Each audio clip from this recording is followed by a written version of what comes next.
न करावतारू हो कहियो निवारण न रोजे रोजे मिलेला बोलावतारू हो कहियो निवारण न करावतारू हो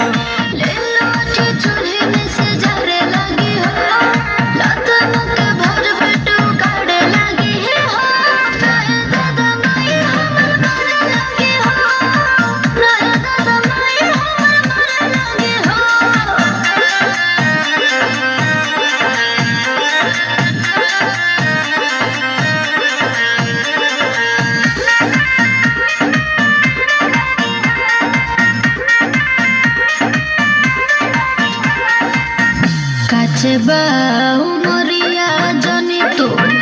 धरा कवरिया हाथ जोरिया बाटे कहियाल जान बोला हमरो जियारा जुड़ाइबू अपन जवनिया के चटनी अबले चिखइबू